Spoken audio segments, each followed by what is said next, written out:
I remember reading a report about teacher absenteeism in this country, and the report had been done by UNICEF. And when I saw that the percentage national was 27%, I almost panicked. Wow, 27 is quite high. Yes, because coming from the university, I couldn't imagine 27% of the lecturers not showing up at all. You know, what will the students do? What will the outcomes be? Was the report on higher education or was no, education? It was on basic education. Basic education, okay. So, first I told myself, really, is this possible? You know, what accounts for this? Attention. After all, the report had come out before I assumed office. Okay. So that was 1 year of basic education. What have you need to look at parental input, community support, and the quality of life in the community. We ensure that we are all overcoming these challenges and making sure that we are leaving the terrain in a little better shape than we found it. So those were some of the challenges at the basic level. Okay. At the secondary level also, you notice that there was quite a huge percentage of, for example, it is grounded in serious countrywide research. So those were some the challenges. So I like the way you have structured the challenges by the level of education. You see, when you talk about education, it's not about preschool only. Yeah. You can focus on preschool all you want. Yeah. But I like to look at education in a holistic sense. Okay. And see that each as a link in a chain. I think I've used this image before. And you also know that you are as weak as the weakest link. You are strong rather as the weakest link in a chain. So you can focus on one link all you want and ignore the others. You are going nowhere. Exactly. So we needed to look at education as a whole. Holistic thing. Each one linked to the other. If you are focusing on higher education, you should be very interested in basic education.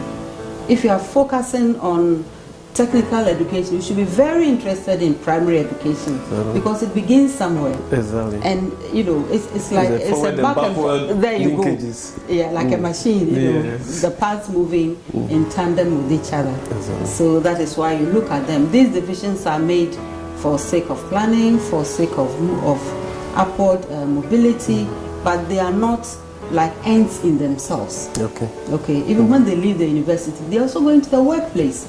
So you should also be interested in finding out what the employers are saying about the people leaving the hands.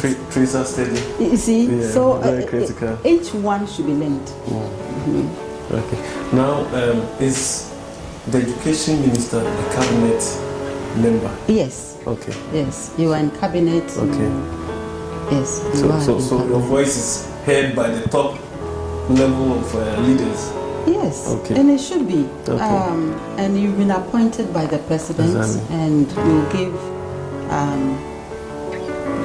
periodic briefs. Okay. And so he's on top of what is happening, and he also knows what you are doing, if there's any input, and if you need anything special from him or whatever it is, you should maintain that dialogue.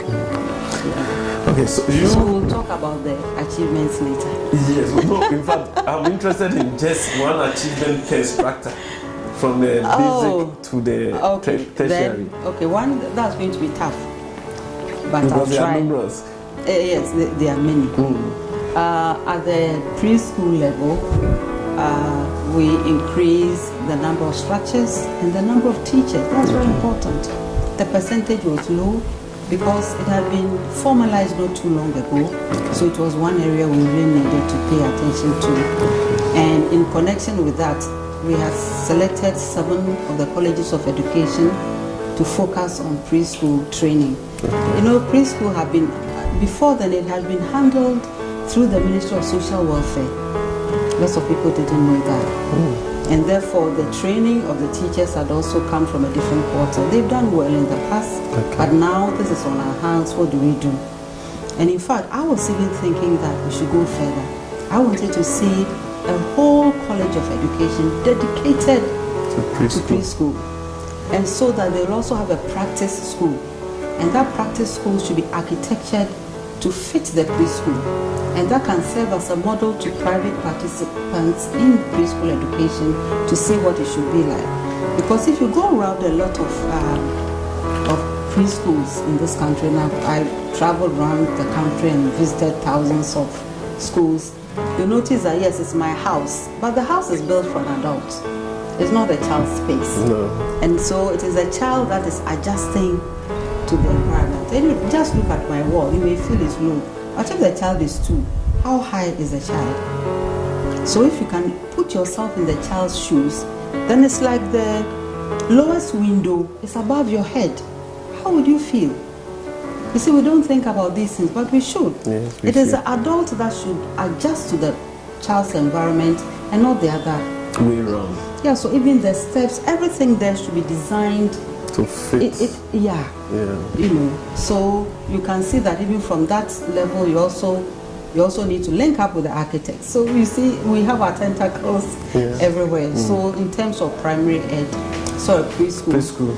Then in terms of primary ed, when I came into the ministry in 2013, our research showed that the textbook to pupil ratio was 1 textbook to 3 children. Right. Yes. 1 book to 3 children. Is that adequate? Absolutely not adequate. Okay. So one of the first things we did was to increase that textbook ratio. Okay. So we increased it to the level where every child has 4 books. That is in a public institution? Yes. Okay. Instead of 1 book to 3 children, now 4 books to 1 child. Wow, that is marvelous. Yeah, because you must also think of the children and the 3 children sharing 1 book. So why are we surprised that the outcome is not as good as it ought to be? How about the teacher? So the teacher takes 1, and with all these kids in the classroom and not adequate teaching and learning materials, what atmosphere will pervade in the school? So why are you saying that teacher is screaming at the children? What have you done to ensure that the voice level is low, is acceptable, the kids are not fighting over any book, and there's an atmosphere for learning? So that will be for the primary school. When we go to the junior high school, there were many things, but the one thing I would like to emphasize will be the opportunity we created for reset. You know, even at the university, when you are an adult and all of that, and something went wrong, there's always an opportunity for you to rewrite your paper. Yes. That's not to say that there was no opportunity for research at the basic level. There was. But the arrangement was this. You need to go back to the school where you wrote the exam and the results didn't come out so well. Yeah. And then the system said, we still need to use your old continuous assessment. Now, here is somebody who didn't do very well. The continuous assessment itself was very low. It is not very likely that if you added the new one, that he was going to get a 1. Yes. You know, so immediately and you also look at the statistics. So first we did our homework with WAEC and got all the data in order to come up with this suggestion about reset.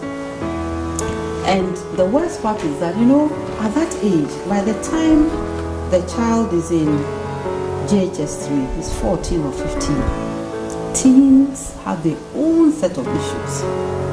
Every teenage has their own set of issues. So you are telling this boy or this girl who thinks he's finished JHS to go back to his old school and write the exam with his juniors. As an adult, it doesn't matter. Yes. But not as a teenager. But you see, the mind hasn't developed to the level where you feel that, it doesn't matter. Yeah. It's only for a few. So you notice that the percentage of children who are going back to rewrite was so low. So then you ask yourself, where are the rest of the kids? So now let us create a new environment for these kids to write. Let us say that if you finish JHS, let's say 5 years ago, we'll put aside your continuous assessment. We'll create centers for you to come and rewrite your paper, and we'll use only the results of that. The exams. I think it's only fair. I think it is. Because you see, if you lose them at that stage, picking them up becomes a huge problem. And it needn't be that way. So we introduced this, and I remember going to the center in Accra, and then the following day going to the center in Tamale, and it was most touching. Parents there, some in tears, thanking, and you know, but for me that was an achievement, because I believe that every opportunity you have should be used to reach those who have not been reached. So that one was very, very important. Marvelous.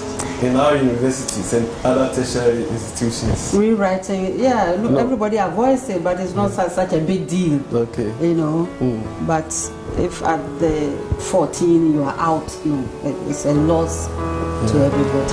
And if you come to the secondary level, I'm very happy and proud to announce that for the 4 years we were there, we made history in the work. What is the history? The results are there. You can go to WAEC and check. Ghana topped all the time.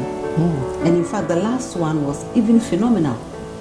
You know, normally it's 3 places, and it used to be maybe Ghana, Nigeria, Gambia, maybe Nigeria, Ghana, Sierra Leone, maybe Ghana, Ghana, Nigeria. But it was Ghana, Ghana, Ghana throughout. And the last one, it was Ghana, Ghana, Ghana from one school. From one school, and everyone was asking if I had something to do with it because my former school was legal. I said, I don't work with WAEC. I said, I don't work with WAEC. I don't have anything to do. You know, your motivation. Well, to the and school, everybody else's, you know. So, and it was really touching that registrars who had retired from other countries, they all came for the award ceremony, congratulated us. So, I left the ministry feeling quite satisfied that the government that has seen it fit to ask me to serve, the government had made a point. And then when you come to the tertiary level, we raise the level of polytechnics, technical universities. Now this is very, very important. If you are saying technical education is important, and you are training people who are coming up with diplomas for jobs that machines are doing, you need to set up. Exactly. You should know there'll be unemployment, even of the educated, because of the education they were getting, the work they were supposed to do that was being picked by machines. So you need to raise the level, okay?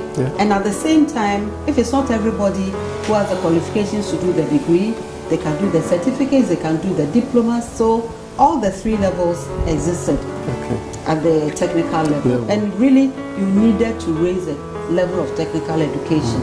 You cannot continue to train lower level. No, this is the 21st century. Okay? It's the 21st century. It's already now 19 years gone. And you cannot now begin to train for the 21st century. The 21st century is already here with you. So what does it imply for education? Okay. So after that, the universities, we got the World Bank Centers of Excellence. We competed for them. We got 2 centers at Legon. We got 1 in tech. So at every level, I think we made some impact. And there's a time to thank everyone. It's not me alone. It's my deputies. It's the government itself. It's the president. He gave us all the support, all the respect, all the space to be able to make that, to be able to do the best that we could. Viewers, we've been talking to Professor J. Nana Opoku Ajiman, and this is AAU Impact Stories. Please stay tuned in as we go for a very short break. What do you think about when you think of success? Success is about hard work. Success is about knowledge and applying it for the good of the community. Success is about skills development. It's about creating innovative ideas and building a hope and making it a reality. Success is about having big dreams and chasing them. Success is nurtured here. We as National University of Science and Technology stand as the only key you can use to unlock doors for success. When you think of success, think in other terms.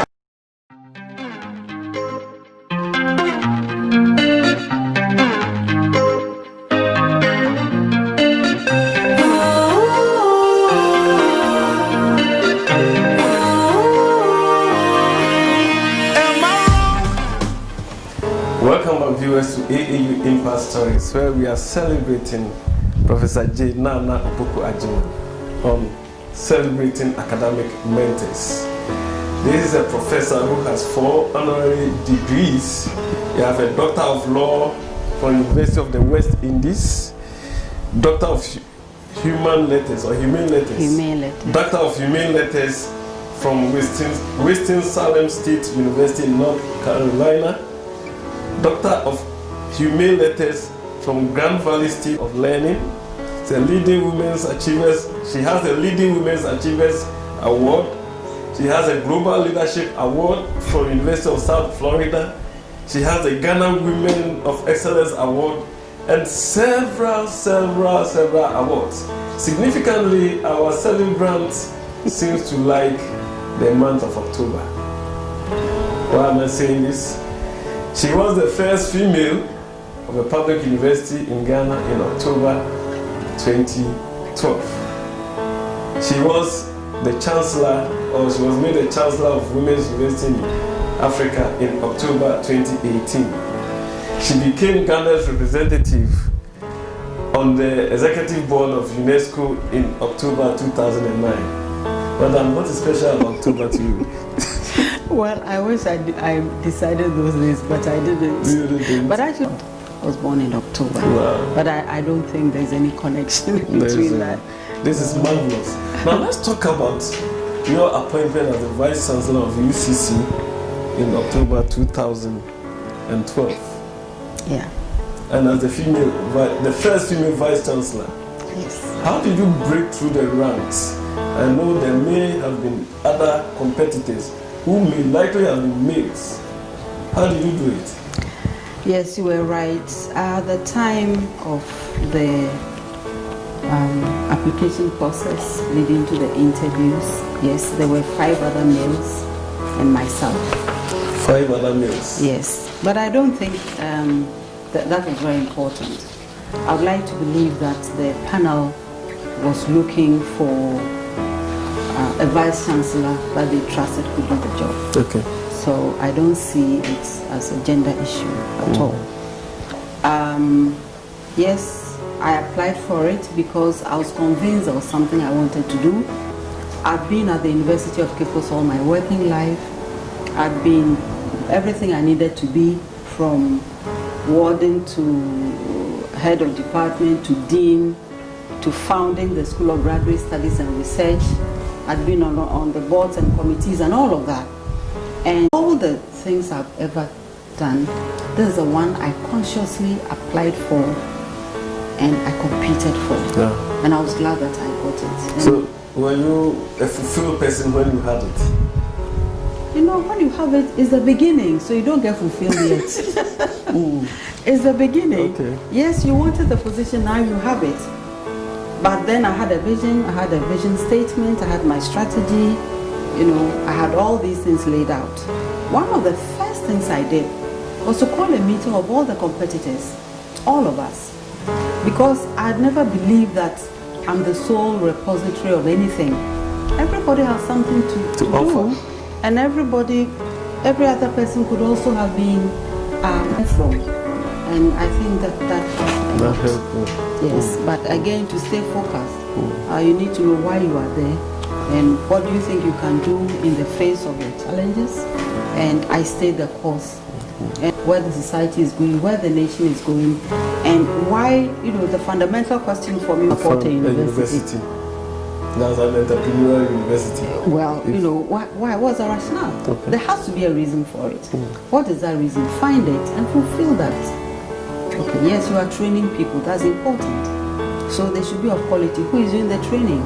What support do the trainers need? What are the facilities we are using for training? The university can do so many other things.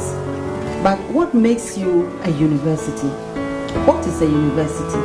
You know, so those theoretical fundamental questions will help you to strategize, will help you to hone your own vision and mission, and it will help to create the pathways for you to achieve those aims. If you have a pool of young people who have done their masters or you know, PhDs. So what should happen? And you've been established since 1962. What should you be now? Where should you be? And where should you be going? So those were some of the fundamental questions. And so in terms of... When I joined the University of Cape Coast, about 2 years later, I was made the hall warden of Adeshe Hall. And before then, I was a councillor, so I wasn't paying much attention to the budget or anything. But as hall warden, it hits you. Hey, this is the money we are getting for a term. And you realize that this money cannot clean the bathrooms properly for a term. So what do you do? Are you going to stay in the field? What is it? So you start mobilizing. You start fundraising. And I remember, play to your strengths. Why do our toilet bowls, look the way they do? What chemicals should we make to clean them? So I believe in drawing on your strengths. And I believe there's always something you have, however small. You identify that thing and make it big. Okay. And at that time, the top roof, the roof of course at the top floor was leaking so badly that those who stayed at the top floor couldn't live there when it rained. The university didn't have money. We fundraised and we roofed the entire hall. How did you fundraise? Interesting. You see, I never went to the big people. I told them, I'm a Mephazi. I don't want to go begging. So I remember it was one step at a time. First, we wanted to create a conducive desk, a chair here, like a nice living room with a fridge, like they've gone to their, And I remember going to Equiaba, and if you are listening, thank you very, very much. They gave us a nice set of living room furniture, and we put it there. And I remember I come from Komenda. There was this carpenter in Komenda, Pa Tom, if you are listening. Pa Tom made us 2 nice bookshelves, and we put them there. So everybody has something small to offer. And I remember when we ended up with Gassem, again we want to thank Gassem about the material for cement company. Into 10 nails. If you can give us 10 nails, it's okay. So you are in charge of the nails, and you keep counting until we have the nails that we needed. So we did that. So we went to Gassem, and they promised to give us the cement at factory price. So I don't go saying give me money. People don't have money, and they work hard for their money. Why should they give it to you? But they may have a bit of the item off my mind. And when I became vice chancellor again, we never have enough money. I don't think anybody ever does. So what I was saying that at the time we had about 17,000 students on campus and another 35,000 distance education. And I said, if you look at those of us on campus alone, 17,000 students, and if you counted the workers and the lecturers and so you look at about 21,000 people that this nation thinks are bright. On the average, the students, you pick them from those who qualified. The lecturers have their PhDs and all these fine degrees. We can't stay here and be poor and then march to the government every day and beg for money. What should the people of the villages around us do?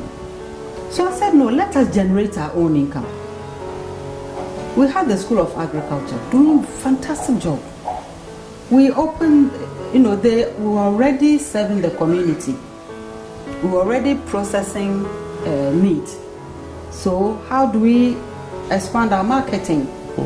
How do we even expand this small place, this small kiosk where they're selling the vegetables? How do we expand it and then advertise to the larger community? Okay? And I just used 3 things. I said, number 1, water. Remember those days, I think some company, I don't want to mention their name, had advertised their spring water and they were having a bit of a problem. And I said, we live near Kakum. So why can't we bottle our own water? And I remember it was my own graphic, which the following day, I think I said this during the graduation ceremony, my first, and they said, oh, the vice chancellor is going to produce and sell pure water. We always saying we want them to go outside and do practical work. Why can't you create the practical work on campus so the smaller businesses in town can also send their people to us? I thought that's what a university should do. So now you see, we have the bottled water like this one, and the University of Cape Coast logo is on it, and I'm so happy and I'm so proud. The second item was paper. Everybody's office is choking with exam scripts and some 10 years. The rule is that you should keep the papers for 5 years, then you can destroy them. Yeah. But you can't burn paper. We had a printing press and we always burn. So we said, how can we convert this paper into other products? Yeah. Assuming we converted them into tissue paper for our washrooms, why should anybody come to the university washroom and not see tissue paper there? Why can't we produce this? So of course we created a big warehouse and bought a shredder. And was it Tuesdays and Thursdays, we send a truck around to, people were happy to get rid of the papers. Wow. So we did ours, then we went to Winnipeg and got their paper, then we got to Legon got to know what we're doing, said they'll do their own. That's another thing. So that's the paper thing. And then the final one was liquid soap, which I had already started with the addition of people years back. So UCC now has their own water. We have our own liquid soap. I think the paper has not reached the stage, but I wanted the tissue paper, paper plates, paper cups. Can we put water dispensers around the lecture theatre, let people to drink water? I know, things like that. And we're also generating income. And maybe others that... Viewers, we are talking to a woman of vision. And one thing I know about November Bonds are that they are innovative, they have a noble spirit, and they are strong-willed. But I can see that but you're saying that I got a lot of support. Because I remember that for the chemistry, for this whole thing, I got a group of young lecturers in the science faculty. And they bought into the idea. So all I did was to stay back and simply push them to be able to do this. Yes, but it's your vision.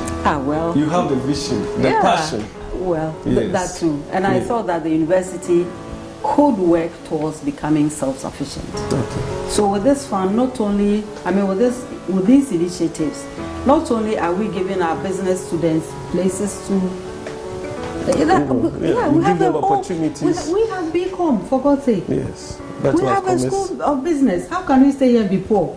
So what are we training our students to do?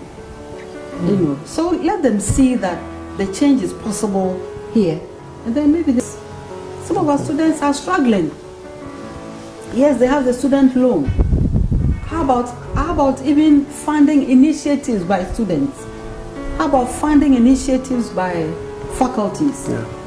But how will you do it? So if you can generate your own income, you can do more of this. Before they were generating quite a lot through distance education. But again, I thought we should put a lot of money back into distance education. Simply because you are the first in anything, I think it should rather bring you responsibility. Others are coming along. Today, so many people are offering distance education teaching. And so you must fund those who've gone through it to get higher degrees. It's the quality of the human input that makes a difference. So you shouldn't lose sight of that. Do you think the 4-year term was too short for you at the University of Cape Coast? Because you have the passion, you have the vision, and some of the initiatives had not been fulfilled, like the paper. You cannot be in any place forever. Yes, but what matters is what you do with the time you have. Any tracking or monitoring of what you left? Oh yes, I'm always very interested in what is happening. Okay. Somebody may come continue or not, that's not important. Okay. But the important thing is, when you were there, what did you do? When you were there, what did you do? Let's go for a very short break. How did you spend your time? How did you spend the position that you had acquired or was conferred on you? Yes. We go for a short break, and when we come back, we'll talk more about Professor J. Nana Opoku Agyeman. Please stay tuned in.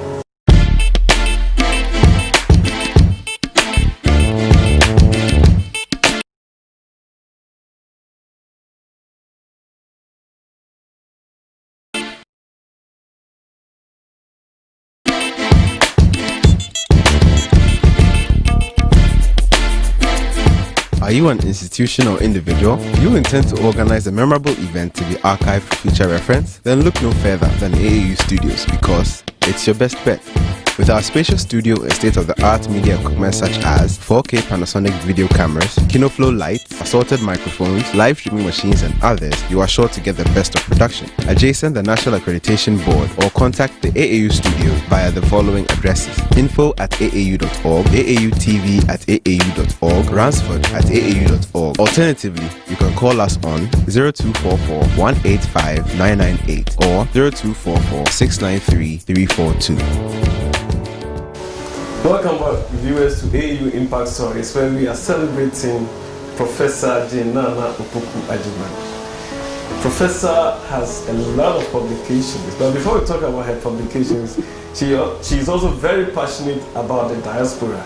I think she had served as a and significantly, she was one of 5, researchers or 5 academics who were invited to the United Nations to give a presentation during the 200th slave trade anniversary. That is in 2007. Prof, why are you so passionate about the diaspora? You're talking about those of us who live on the continent separated. So you want to find out what happened and what you can do now. My work with World Learning was focused on issues in the African diaspora, and that's deepened an interest I had already.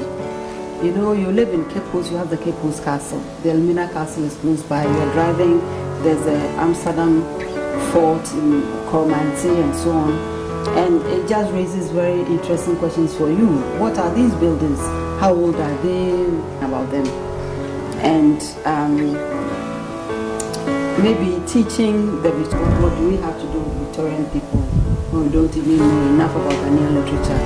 But then there's a certain pattern that you see at the end of the Victorian novel, and you see that everybody is going abroad, and you ask yourself what is abroad and who are these people, and you also ask yourself, so the current style of education that you have, that you call formal education, when did it come here? What was happening?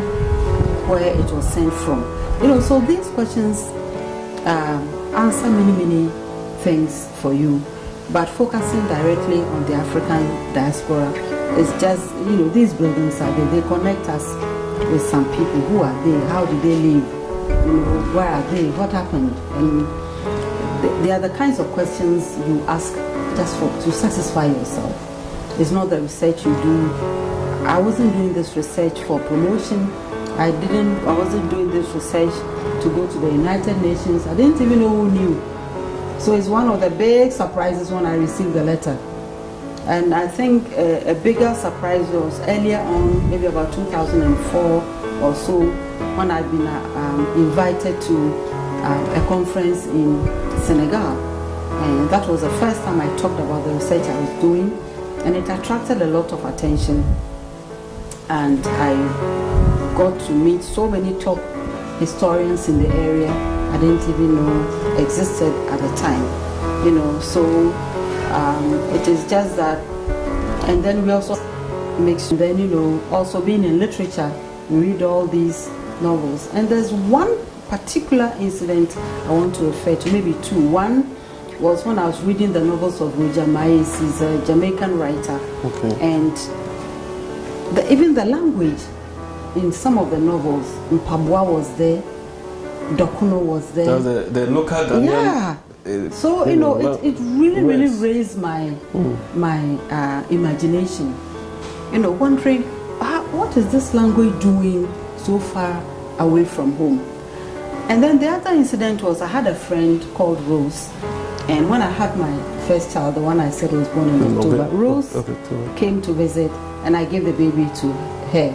And I think the baby had hiccups, and Rose was fumbling with a straw, and I was just watching her, with a shawl, and she took a straw out of or a string of thread out of the baby's shawl and put it on the baby's fontanelle. And I was totally shocked, and I said, what is this? Because she's Jamaican.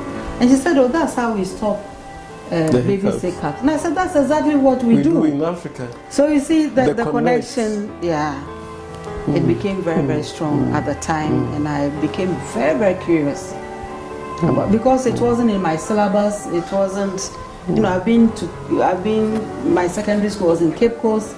I went to the University of Cape Coast. Nowhere in my education had any thoughts, you know, as I grew up and as I became more mature and I thought about these questions, I realized that there was a big, big part of our life, you know, living outside of the continent that we have not paid as much attention to. So I was also interested in those on the other side. Okay. How much of Africa do they also know? And what is the source of that knowledge? So on and so forth. Do you think Africa is attracting the diaspora? We should attract each other. It should be a two-way stream. Yes. Okay. It's a two-way stream. It's not one person waiting for another to attract them. We should attract each other.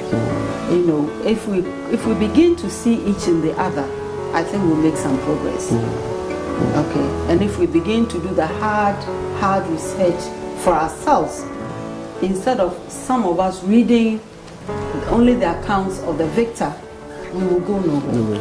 Yeah. But there are two categories of diasporas that I think I know of. Those who, for lack of a better word, I would say the brain drainers, who would just leave the shores of Africa and go elsewhere and will stay there and perhaps naturalize.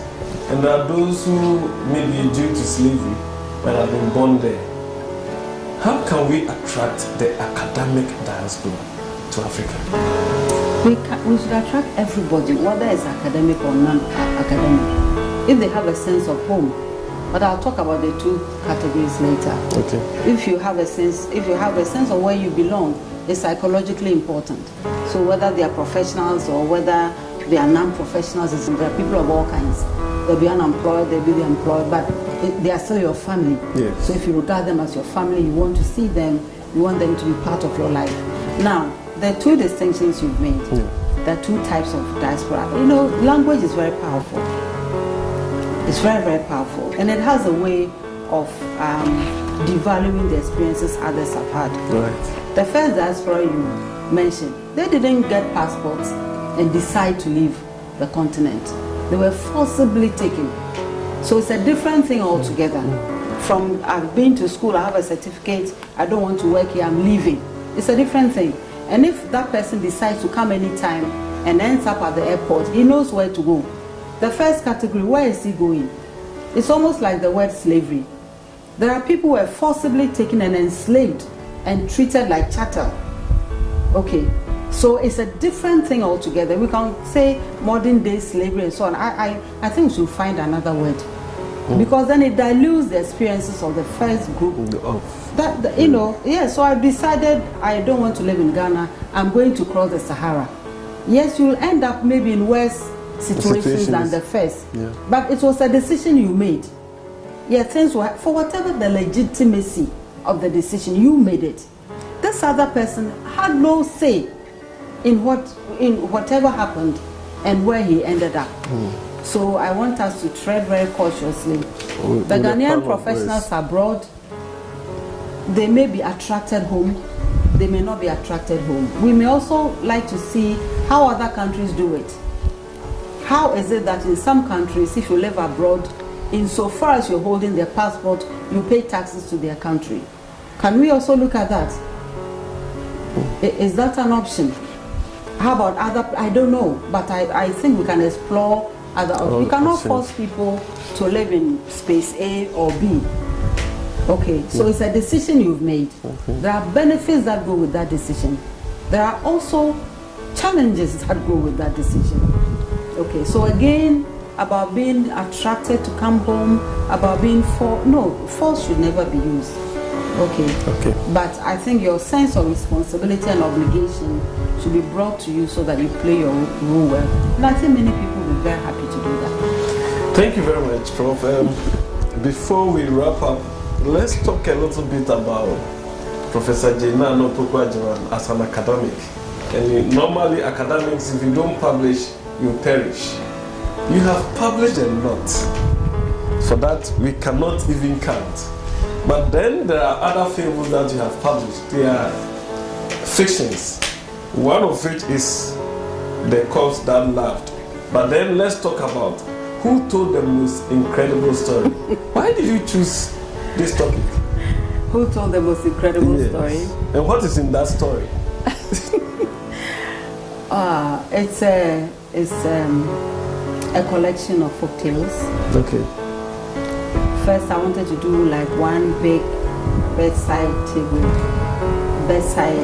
book, but the publishers drew my attention that putting is a 47 stories into one book was just so clumsy. You wrote 47 to make it in 5 volumes, each about 9 or 10 or 11. You know, Who Told the Most Incredible Story is one of the stories, and it's a distinctive kind of folk tale because it gives the reader or the listener 3 very difficult options. Okay, very, very difficult options. And the audience is left baffled and they'll be arguing and never agreeing. And it is decisively taken. It is just telling us that nobody can be so right, everybody is wrong. Yeah. Nobody can be so wrong, everybody is right. It's a question of tolerance. It's a question of listening to each other. It's a question of respecting other perspectives. You know, because if you say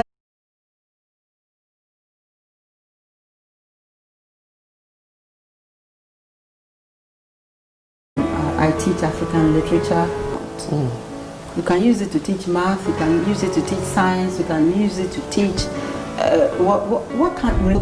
So the folktale well, it's also language. It's also language. French literature, you know, literature written in English, Ghanaian literature.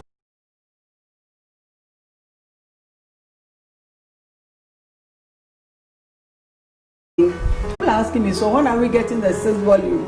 When are we getting the 7th volume? Because you are very, very active. Very active. Well, I don't know. Maybe right now, I'm doing a lot of writing now. I don't know how it will end up. I'm still shaping it. I'm still adding to it. Maybe it will come out as a biography, but I want it to be of a different format. So I read a lot of biographies, and I want this to be very, very different. And I also want it to be as, maybe quote unquote, as natural as possible. I don't think that memory is chronological. No. Okay, so I'm not looking forward to the biography that says I was born here and this is my childhood. It will all be part of it. If I ask you to remember something in your past, I'm sure it may not be the earliest memories. No. And, you know, so, you know, I'll rest here. So I haven't approached a publisher yet because I wanted to get to a certain shape so we can talk more than so consciously, like as people are mentoring. Yes. You know, this whole thing about role model really unnerves me because you become a model to somebody. I think it's awesome, and I think it's almost frightening. In the sense that if somebody is so motivated by what you have done, I think it should put you on the alert. You know, it should really, really put you on alert to ensure you are not messing up in the first place, and to ensure that, you know, as a teacher, you are there to share, you are there to encourage, you are there to support, and you do that both consciously and unconsciously.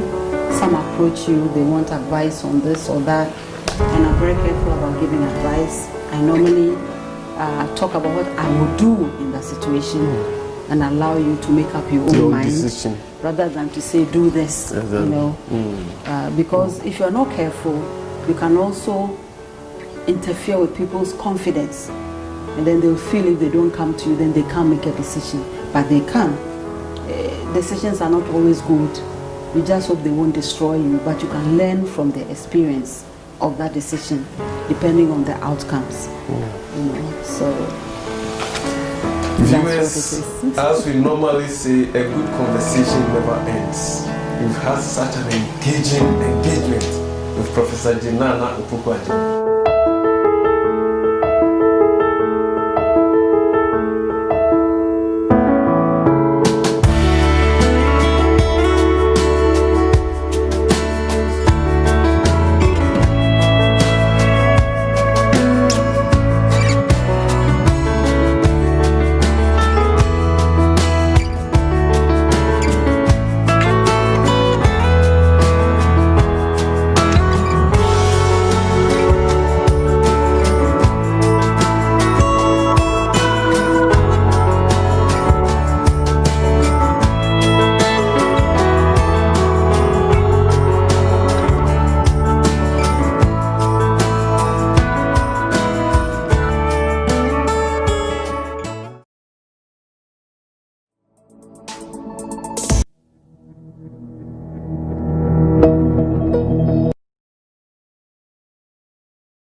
So welcome back to the roundtable on the impact of the corona crisis.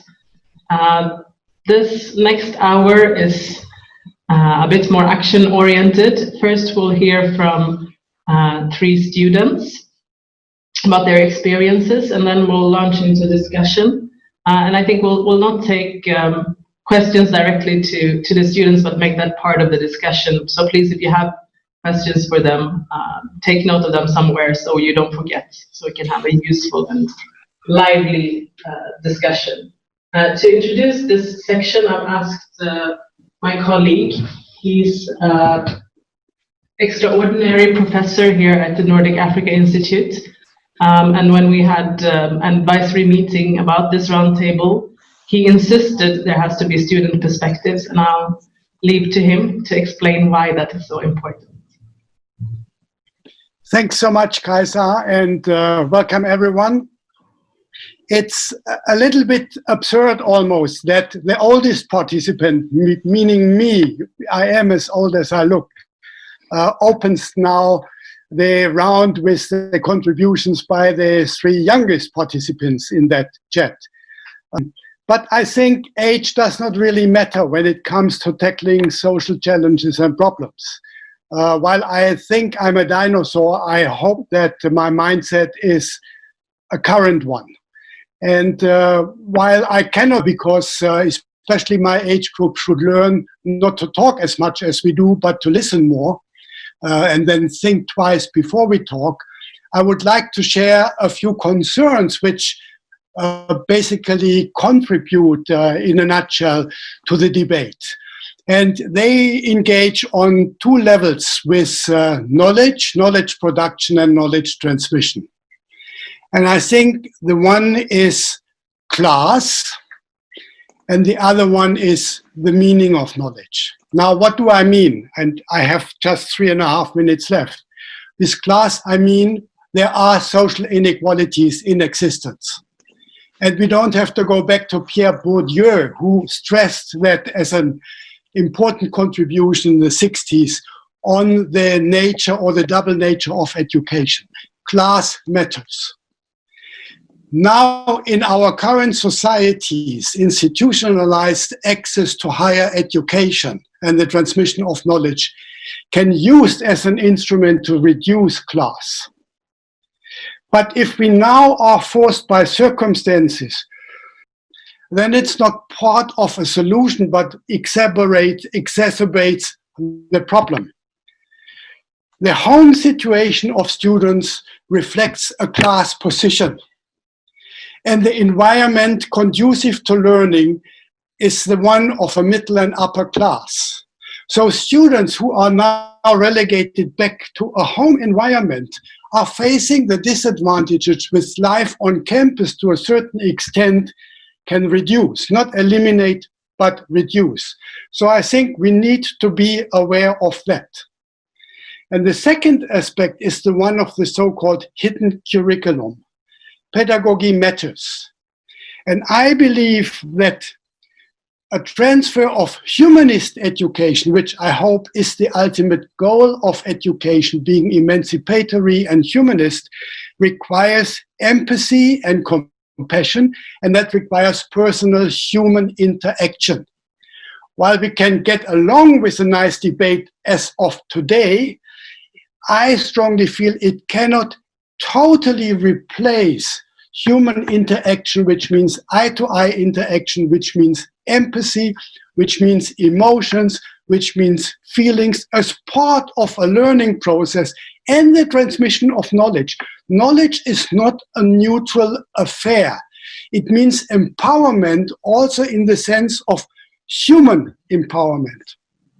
And it's very interesting that just now Silicon Valley jumps on the bandwagon and sees an opportunity to transfer higher education into one which is entirely based on the kind of communication we are doing now.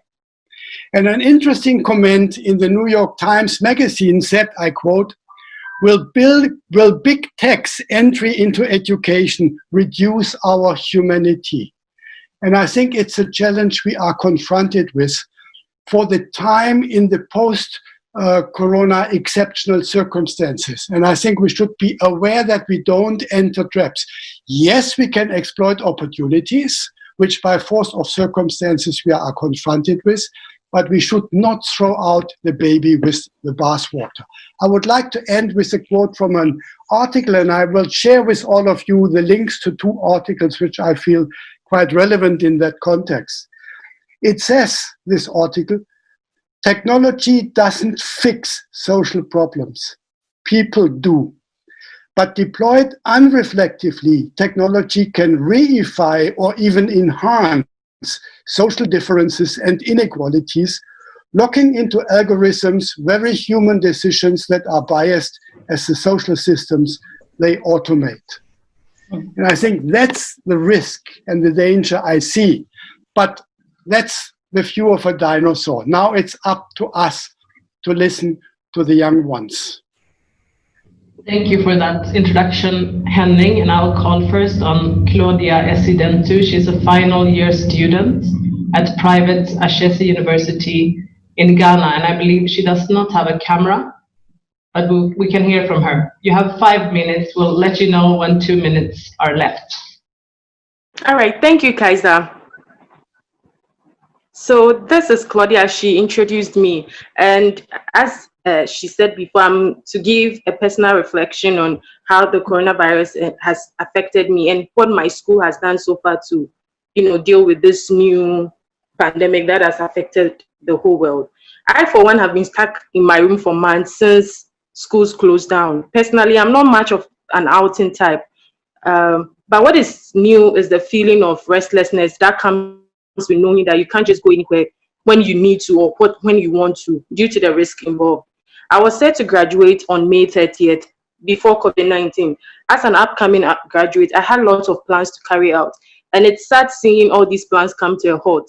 However, as a human, we are created and built to adapt to different situations, and I believe I've been coping pretty well and hoping the world will soon overcome this pandemic. For my university, Ashesi University, the school has done pretty well in successfully adapting its curriculum to incorporate new changes as a result of the COVID-19. The school has successfully moved all of its lectures online, making use of the Zoom app and Canvas for its teaching and learning. Also, the school has made arrangements with telecoms, made it possible for all groups of students to join lectures on Zoom and emails, Canvas, everywhere that we need to interact with our lecturers and our mates. For final year students like me, our thesis and our project is still in the pipeline. The school has created a system where we can access the resource database from our homes. There are good initiatives. All these initiatives by my school has been very helpful to with the whole Ashesi students body, but not everyone has been able to, use the internet. The online learning couldn't cater for all the different group of Ashesi students. There are students who live in communities where there is no internet access. These students have no option than to wait for the pandemic to be over so they can go back to the classroom. For some of us, with respect to the online learning, it's been hard to pay attention in class. The absence of the environment to, keep that focus is making it hard to, pay attention and follow some of the likely known a physical classroom all our lives. However, there are also some students who have fully embraced the change. Some students also have to balance house chores with schoolwork, and it hasn't been too easy for them. They complain a lot on the WhatsApp groups and in email how they need to bath babies, do this and that, and the school we are still required to submit our assignments, our projects. 2 minutes remaining. 2 minutes. All right, thank you, Mila. Also, most of the final year students at Ashesi have been real sad with respect to how events have turned out. We were supposed to graduate May 30th, as I said. The sadness of leaving school rid us of final school days with our friends, our lecturers, moments like our last. We do keep up via social media and through phone calls. However, it isn't the same. This was supposed to be our graduation month, and now we don't even know what the future holds. Same with national service. It's like you want to make plans and think about the future, but how can you make such plans when you are so uncertain of the future? This is my view and my take on the whole coronavirus pandemic and how it has affected me, measures my school has put in place, and how my mates and I have been affected by it. Thank you. Thank you so much, Claudia, and we feel with you. These are very uncertain times. Thank you for sharing your experience. We stay in Ghana, and I asked Titilope Ayayi, who is a PhD candidate at Public University of Ghana, and also the founder of the online resource doing a PhD in Africa, to tell us about life as a graduate student at this point. Thank you. Can you all hear me okay? Yes, we can hear you, but we cannot see Awesome. you. Let's see. I just put my video back on. Yeah. If possible. Can you see me now? To see you.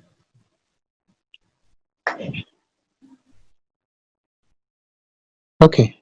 Should I go ahead? Can we see you? Yeah.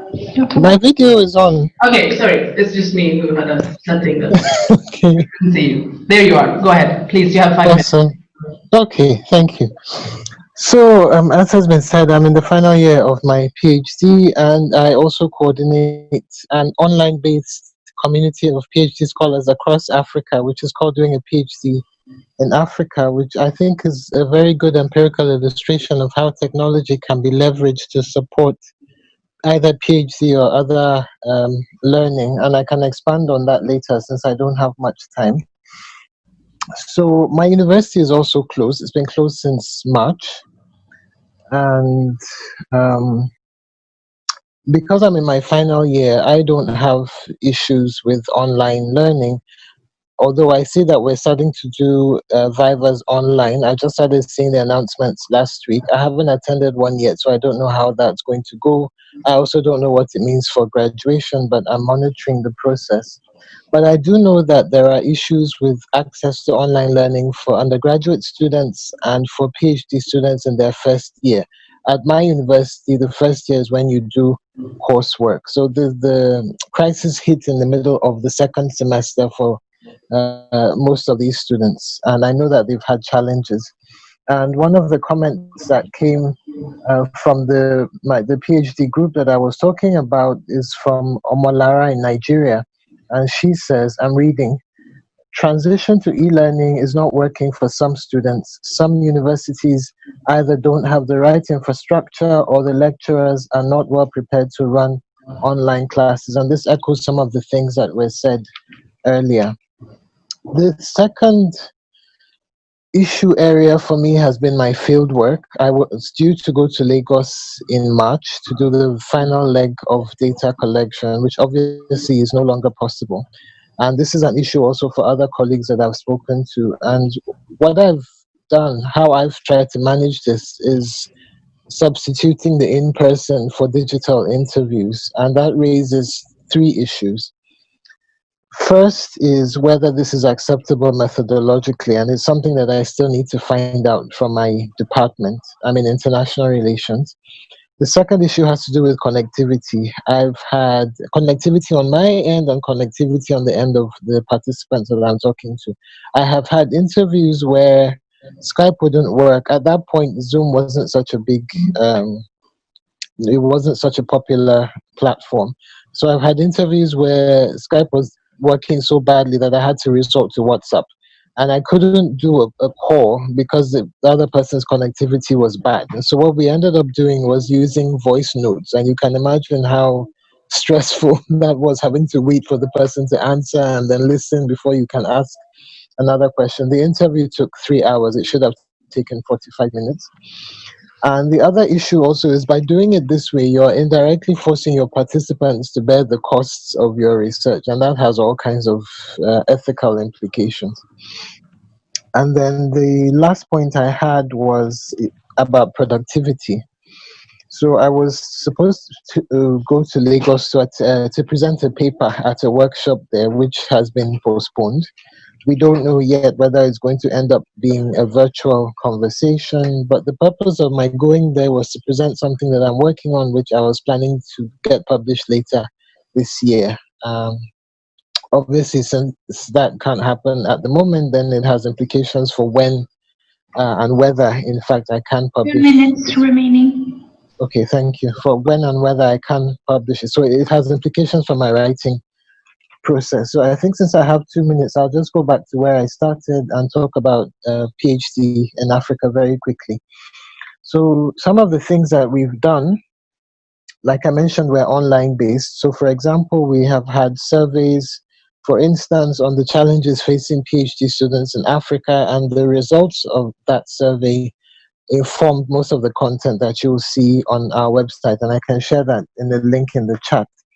The other thing that we've done more recently is that we've organized bi-monthly, what we call them peer support forums, where if you're a PhD student at any African institution, you can come and raise questions or concerns about any aspects of your PhD program, whether it's to do with the technical, writing, or research process, or whether it's to do with relations with your supervisors, anything that has a bearing on your PhD experience. So I will stop there and look forward to the conversations.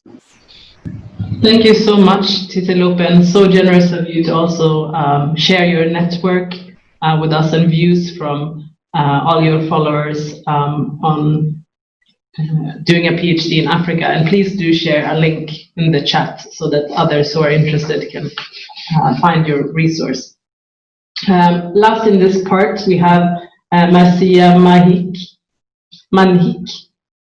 She's a PhD candidate at Uppsala University and Eduardo Mondlane University in Mozambique. So please, Marcia, let's hear from you. Thank you. Yeah, thank you. Hi, everyone. As Kara said, This is very low. Can you try to turn up your volume?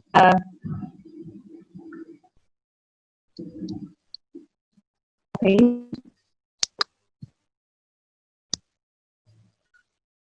Hi again. I say that I'm PhD student. I started this year. I'm enrolled in the course that Prof. Stennis is giving now about democracy and public engagement in anthropology. Related to, from my experience, it has been, it is an unexpected situation because I was preparing myself to go to Sweden to study there, and I saw myself. I saw that we had to change our plans, so we have to start from Mozambique. I said, okay, this is fine. At least I'm going to start. This is good for me because I'm not losing time, and I have opportunity to learn to do the course even at home. But I have to say that sometimes I find it. I find some kind of limitations related to mention of Professor Stein, and it is something complicated because sometimes you are following the lesson and suddenly the connection goes down, so you have to get in, try to connect again. But as we record our lessons, I have opportunity to go back to the platform and try to listen to it again, and that is good for me. So we have some difficulties related to the cost of internet, but I think that we are also reinventing ourselves, looking for ways to make it possible to do the course. In general, just to show some kind of experience from other colleagues, what is happening at Eduardo Mondlane University is that the teachers now are giving lessons. It has been a complex process because we have some structural issues to take into account. Some structural issues related to poverty, but also related to some kind of limitations on the use of digital instruments. Like we have some teachers that were not or are not prepared to teach by this kind of platform. So they are now looking for ways to learn to do it. Okay, thank you. They are learning to do that. So it's time that is going. But in general, we are using email, WhatsApp groups to have lessons. So people are trying to do their best. We can see from our colleagues, from our friends, they are looking for ways to have lessons, but we can't we can't we can I think that we have also to consider that there are some students that have limitations to have lessons in this kind of platforms, because some of them do come to university but they don't have computer, or if they have, they still have some difficulties to use it. So it's something that we also we are facing here. But just to finish, I have to say that people are trying to do their best to have lessons from WhatsApp and from email. Thank you.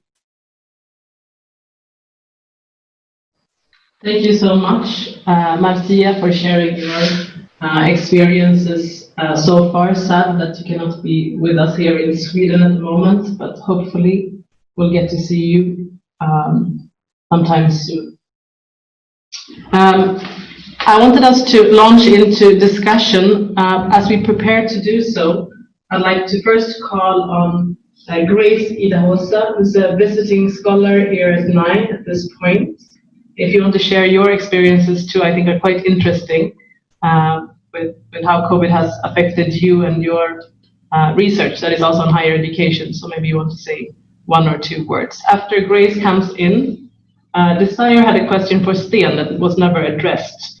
It was about pedagogy being during lockdown. How can it be improved? You wanted to expand on that, Sten. And after that, I'm going to open the floor. So please write here. I see names being added to the group chat. So we'll take it from there. First Grace and then Sten.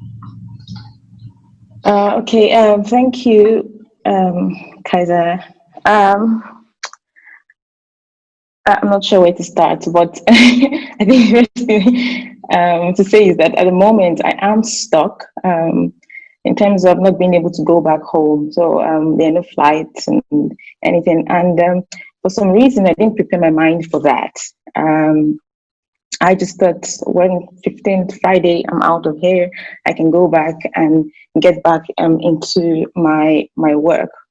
Or at least settle down before getting back, but that doesn't seem to be the case. So now I am trying to rearrange my life in terms of this week, for instance, I decided, okay, I need to start going to the office because I have deadlines that I have to meet. And the times you're not able to extend these deadlines, even if the situations are difficult. So I am working on a report now that I have to send in tomorrow. Sorry, today is Thursday, yeah, on 15th Friday, and that can't be pushed.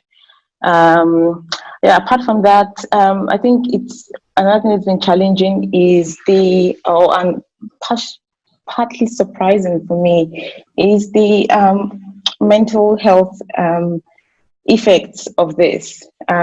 It's not something that you really think about because as academics, we are naturally prone to isolation and being in our own silos and all those things. So you think, oh, it's fine. Anyways, it's like every other day for me. But there is something about that freedom being taken away from you where you're not the one making the decision to stay at home or lock yourself for like 1 or 2 weeks in some without talking to people or meeting people face to face, and that's been difficult. I mean, I've always said I don't like people anyways, so I don't need to see people. And then in the last 4 weeks, I've realized that I actually do cherish the face-to-face meetings in the office and everything. In relation to my work, that's been a little bit, I think, more challenging because so it spills over from the mental and emotional issues to being able to work and being able to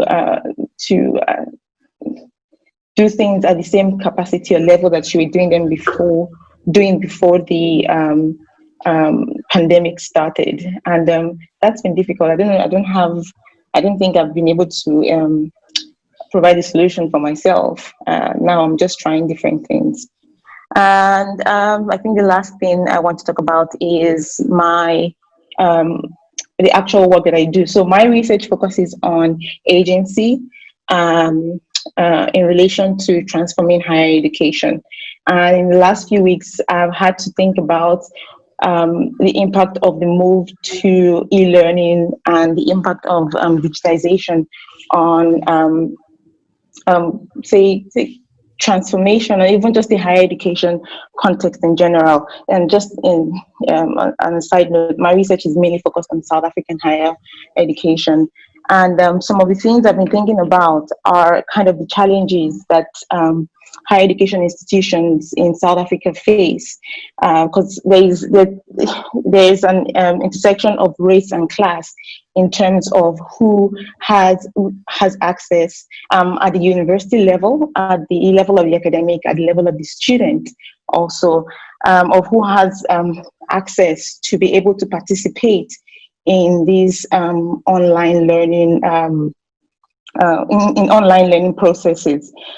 So at the level of the institution, for instance, in South Africa, we have the historically white universities and the historically black universities.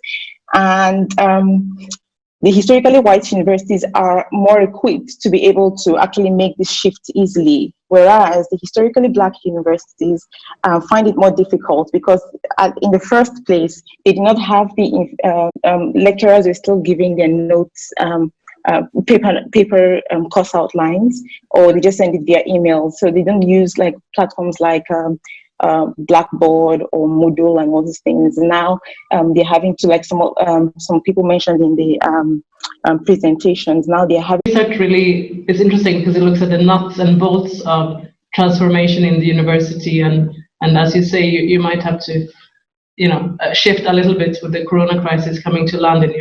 Your luck, literally, you've been very much affected personally, but I think also for the academics and the staff that you study, it's interesting to see how COVID affects during the corona. And I think that I echo what I'm not saying that this is a true alternative. It's just thinking what can be done and how can we make use of this historical situation. One thing that I find important is that you can share PDF files and readings quite easily, even though people are not you have a problem with a connection. You can set power cut. Eventually, hopefully, power will come back, and you will be able to be able to read it. So I think that kind of the balance between, on one hand, the kind of direct teaching in and talking, and also having this kind of preparatory aspect, is also not to use PowerPoints so much in this kind of internet. So I think this is not at all a comment to what happened today. I think it was great presentations, but that instead of PowerPoint, you can share the PowerPoint in advance. You can send it and so on, and try to be shorter, have more of interaction in your talking. So I'm just thinking these are the things I think we can learn from this very unpleasant experience. Then a final point, and I think many people have brought it up, it's the WhatsApp groups.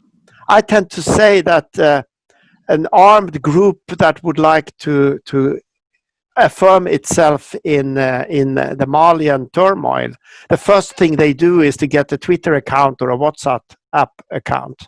So in a very complicated circumstances, we see that social media are used in all these kind of groups. And I think that most of us, we have our smartphones plenty of silly pictures and things going on, what's going on. I mean, you're connected in various ways. But if you create using this kind of WhatsApp groups, we have a group in Messenger that we use. When we started, we just said, don't share, I mean, this kind of funny things, just share professional things. Having a kind of situation whereby you are not going to get this kind of conspiracy theories or whatever people are sharing, but get things focused on the topic. And I think that is one way of being a bit disciplined from what you are sharing. Because if you get 20 photos of somebody who is dealing with corona or are questioning so and so, well, then after a while you will have people leaving the group. And all this comes to my comment. And I think this is maybe where the Association of African University together with us could make a difference. And that is to push for open access. And not just open access in the sense of opening up a little or doing a kind of marketing campaign, but really push for open access. So that when these things are available, when the articles are available, that we can use them. And I think that something that could be a very concrete step, and to push the big technological corporations of Silicon Valley, as Henning said. So I think there is something there. My last point about in the response or connection to what I fully sense your concern about this loneliness and so on. And what we have done with my 2 PhD students from alignment in Sweden, we have started walk and talk supervision. So we are walking outdoors.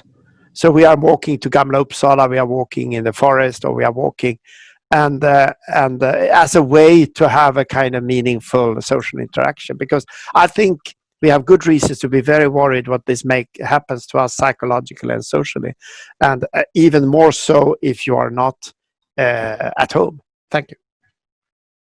Thank you so much, Sten. Is that close to your department, or if Grace or anyone else wanted to join? Is it like one-on-one, or it's a group? Absolutely. We can walk to Gamla Uppsala together. Gracias. That's lovely. Grace, did you hear that? I wanted to hand over to Mireille. She had a comment. Thank you very much. Thank you, Sten, and everyone for those presentations. It's not really a comment, but just to ask a question.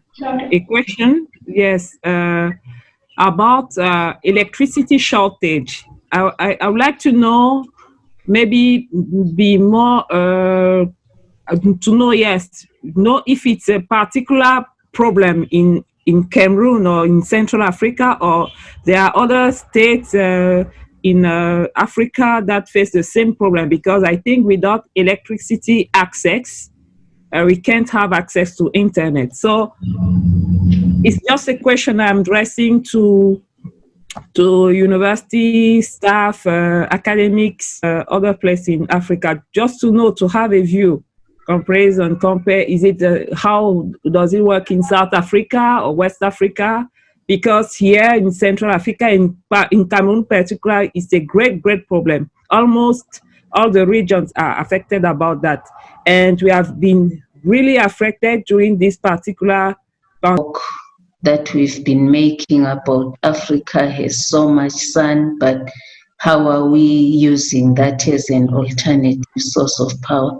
Where the learning management system sit is also very I saw you had your hand up. Yes, that's that. Okay, let's take this higher first and then Claudia. Yeah. Okay. Yeah, just to comment on that, in the South African context, we've been having a lot of load shedding lately. But since the lockdown, there's not been any load shedding. So power is not a problem at the moment. Thank you. Then it's Claudia. Okay, thank you, Tia. Do you practice social distance? And if you do, how does it actually combat the loneliness people are facing? Because here the case that if you have to pay attention to keeping distance from people, then you are. That's a direct question for Sten. Yeah, should I reply? Yes, go ahead. Well, it's just that we felt that it's important that we meet anyway. We can have supervision by Zoom, and then we decided why not have walk and talk supervision in the sense that we are walking around. And because in Sweden it's okay to be outdoors, but you have to keep 2 meters from each other. So we have a kind of, you can have an ongoing conversation about PhD issues. Of course, you're not taking notes like that, but it's a combination of talking about the PhD topic or the thesis or the organization of the work, but of course also try to get some social contact in this complicated situation. This is of course due to the fact that we have in Sweden, it has been completely fine to be outdoors and walk with people. So it's not a very big issue. It was just a very clear way to make sure that people are not falling into depression or all these kind of things, because this is a tough situation for all of us. Thank you. This crisis seems to be a lot about balancing the COVID risks versus the mental health risks of loneliness. So it's really a balance, and since Sweden still allows us to be out and about, then we're taking, I think that's an excellent way of doing it, Sten. Thank you for sharing. Titi Lope has said she wants to come in, and then it's Henning on the list.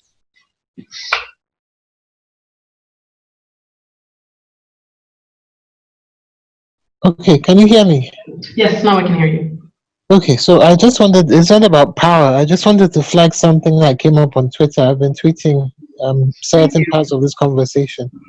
And somebody just commented that universities in Nigeria, some of them apparently are charging students extra for online classes, and the amounts are as high as $500. I just wanted to put that on the table. Well, yeah, so that's another aspect. I heard from other parts of the world, students are demanding their fees back because online classes they feel is on a different level and should be charged as an university education in person when it goes offline. Thank you for sharing that, Titi Lopez. So Henning is next. It relates to that because there is a material aspect to online teaching.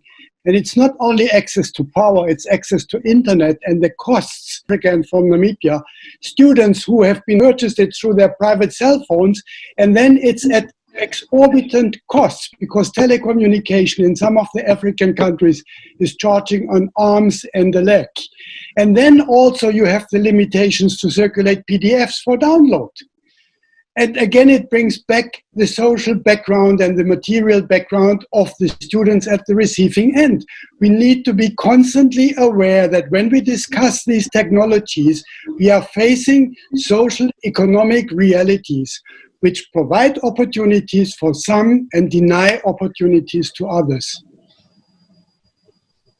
Thank you, Henning, for reminding us of that. I think Claudia was sharing that as well, that her classmates in Ghana, some of them are not able because of costs or because of the area that your family house is in. You're not able to. That's very important. The Alliance for Affordable Internet usually puts out a yearly report, and African countries have the most expensive access to the internet in the world.